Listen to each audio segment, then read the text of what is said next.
Art Online Alicization Lycoris' second set of free DLC, Ancient Apostle stories, have arrived among many other additions to the game. The question is it worth it to come back to SAO AL or not? Well, it's the same old dance as usual here. If you're a fan of following the stories, come back and play them. If you're a fan of artificial difficulty, aka bullet sponge bosses, you got it. And it is a bit more approachable than prior entries despite a huge level gap as well, so that is a huge plus. If you expected groundbreaking changes that would make the game something it isn't, well, that'll never happen. This is still and will always be a single player story driven game experience with high level challenges for those who want to go for them, for no other reason than just doing it. Welcome everyone, it's me Gamerturk, your best source of SAO information, and this is my review of Ancient Apostles chapters 5 to 8, as well as some other additions that came out with the same update. For those of you who are impatient, I already covered everything you need to know in that entry paragraph. We got story additions, we got higher tier raid bosses with higher tier weapons and armor accompanying it. If any of those interest you, welcome back. If not, well, then you probably won't come back. But looking at the bigger picture, despite being a bundle of 4 free Ancient Apostles chapters, Rain and 7 introduction stories, and the supreme raid bosses, this has been by far the most underwhelming free update, if you ask me. The Asuna, Leafa, Ronye and Lisbeth stories all felt like they were literally created to defeat a boss and then filled in with other fluff in an attempt to, how do we buff this story in any way to create additional playtime?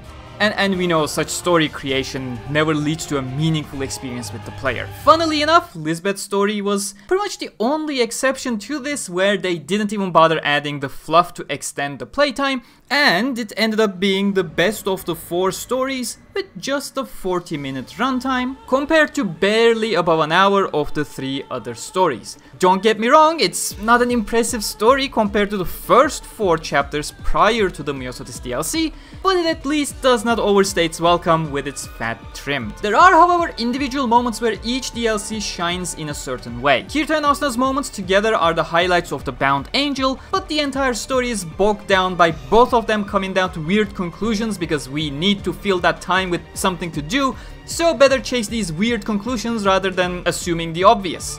While the boss itself is cool with some unique mechanics, Kirito cannot explain how he came to certain conclusions, like why he decided to attack the boss when his body touches its shadow, and even Cardinal just goes, just let it go, man, stop asking questions. The dark piscine, I don't know how to pronounce that word, had moments for Ronye to move on, but even the bed scenes for her in the base game offered more meaningful character development for her than the drawn out story that this was, basically just covering the exact same topics that were covered countless times before. The final corpse features some of the best brother-sister moments for Kirito and Leafa, but also some of the most unnatural feeling conflicts where I feel like the writers, they didn't feel like the brother-sister relationship could carry the story and just decided, why not add a random Asuna is dying so be fast plot so people feel more engaged, where it's literally such a non-factor and time waster that throughout playing the story, I forgot the goal was to save Asuna to begin with. And what was that pitiful Skull Reaper model? Integral Factor had a much better Skull Reaper in the mobile game. Meanwhile, the Lisbeth DLC, the Clown of Confusion, basically deciding not to waste your time with fluff, it did not have quite the high point either, although I guess the Guardian Dragon backstory cutscene was quite cool on its own. All of which brought the Ancient Apostles chapters into a proper end, well, quote-unquote proper. All of this should somehow tie into the second paid DLC that is still unnamed, but I'm curious as to what kind of a link that'll end up being, because all of these were completely isolated stories that I simply fear will get, rehashed bosses in that second DLC just to force a link somehow, which I can say right here and now, it's not an idea that will be taken in well by the players. On the other hand, the only link may just end up being that the respective characters, so Sinon, Tize, Selka and Alice, Shilika, Asuna, Ronye, Leafa and Lisbeth, they'll simply turn up in their new divine outfits and weapons, and that'll be pretty much it. On the side of Gameverse heroine introductions, it's not much better, to be honest. I really love Rain's finisher. It has that oomph that a finisher should have with the impact of its animation that most finishers simply do not have for some reason. But aside from that, it's just a filler story. The introduction scenes being references to their original reveals continues, and that is neat to see, you know, that throwback. But a 30-second reference, it only gets you so far in terms of substance. The story is still building towards something as we continue collecting these arcane arsenal weapon pieces, but goddamn do I care what it's building up to when the only build-up is Kirito saying, I wonder what will happen with these weapons in every single introduction quest. That remains to be a question that is yet to be answered. None of these introduction quests have any actual substance to care about them. The characters aren't coming with character affinity events, which would be incredible additions to build up the connection between them and Kirito, as they are wayfarers without their memories, you know, and maybe, you know, we could have had a twist where building that bond with them would make them remember echoes of their memories, etc., something like that. But literally nothing is being done with these characters at all. In my opinion, it would have been a better choice to just bundle the introductions for a single content drop and call that a day. Just bring all 8 characters, finish their story, give us something meaningful, hopefully something meaningful at the end of it, and that's it. Right now, they're just empty build-ups that arrive every couple months and pretty much nothing more. And I have to go back to this portion again. Lycoris is a single-player, story-driven game. This game does not need an update every other month to keep me quote-unquote engaged as live service games need to. The only engagement I have with the game is the story experience. The cube system is something that even the developer never wanted to give any attention to. The quote-unquote endgame, which consists of raids and mutated beasts and the memory arena, they're just tacked on additions with no regard to the game itself, because there's a group of people who just want a single game to be their full-time hobby and anything less is a failed game by default. But when something like that happens, the lack of enthusiasm from the devs towards such a concept, it's visible too. It's pretty clear from their approach to this in this game that they feel forced to make this content either due to publisher pressure or simple peer pressure due to the age group the game generally aims for.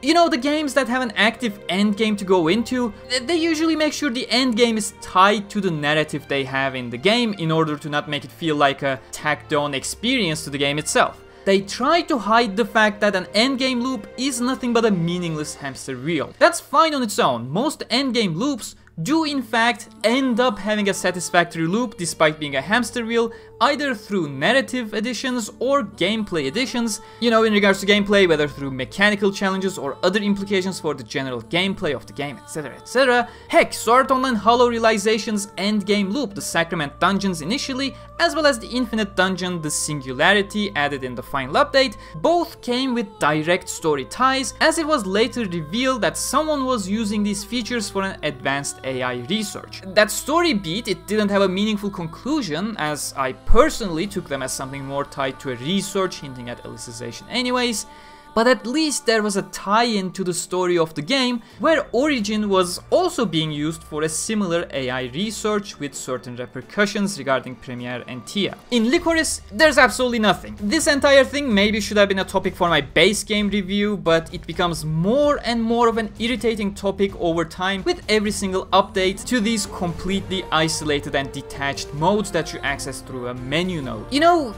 it's just the same enemies, but with more health. You get better weapons for sure, but what's the point of the better weapons? Oh right, so you can defeat the same enemies but higher leveled, so you can get the same weapons but better, so you can defeat the same enemies. You see where this is going? The success of an endgame loop is the fact that it hides this one simple fact of any endgame loop under a compelling gift wrap. Lycoris didn't even wrap it in those aluminum foil kitchen wraps that just keeps ripping more and more with each and every single edition. Unless you take a personal pride in the concept of defeating the same things but with higher HP for nothing but boasting privileges, the endgame is just becoming less and less interesting with every passing update. Not that it was very interesting to begin with. You know, I take pride in going down into the Vault of Glass raid to stop the Vex from gaining total control over time before they cause my Guardian to be lost in time over in Destiny. I don't particularly care when I defeat this large Torterra. I don't even know where I am, I don't know who I'm fighting, I don't know what threat this Torterra possesses and why I should kill it. If anything, he's He seems to be just living quite peacefully in the middle of this castle without bothering anyone. No one inhabits the thing. Anyways, I think that's already a longer talk than it should have been. The good thing is, the new Supreme raids are not as unfriendly as earlier raid editions. The level difference matters less in terms of accuracy, so you can actually have some meaningful combat experiences before than you could in earlier iterations. The problem is, that doesn't change the fact that it is the same exhausting artificial difficulty at play here. It's the same mobs you always fought, but with larger HP bars, and that's pretty much it. The mini as well as final bosses have been changed up, which is a good sight to see, but that kinda doesn't mean much in the grand scheme of things, just a neat player change and nothing more. It would have been nice if the endgame loop was something that made people care about it, but when only the 1% hardcore community cared about it, not their fault or not the other 99%'s fault, you just didn't give them enough reasons to care about it, it's not gonna change much when I'm fighting a modified Reaper instead of the usual Scorpion boss. They look neat, and that's pretty much it. But again, if you want to get into it, it's probably gonna be easier than ever before, especially with normal mobs in the raid also dropping high tier equipment now, so you can farm them, get your levels up, and then try progressing even further. But yeah, that's pretty much what I have to say about version 2.10 content drop. The fact of the matter is, I likely sounded a bit more negative than I otherwise would have in this specific review, and the main reason for it is that nothing felt fresh in this one. We mainly did what we always did, and the stories were not able to elevate it to a point that made it more interesting than it really was. We have seen the exact format put to use in better ways in previous Ancient Apostles chapters that made these entries simply look lackluster, and that's pretty much it. Next stop, we don't exactly know. We should get 2 more updates if they are insisting on bringing the Gameverse heroines in batches of 2, so 1 for Premier and Tia and 1 for Kureha and Zeliska. And only afterwards will we get the second paid DLC scheduled for spring 2022, which we currently have 0 information about. So make sure to subscribe and hit the bell icon for more in-depth SAO news and coverage. Consider becoming a channel member to get access to a special badge, exclusive emotes, special Discord room. Follow me on Twitter and Facebook for faster news access. Art Online First Day merch as well as many others are available on my Teespring page, and a huge thanks to all my patrons and channel members as usual. Until next time, keep your head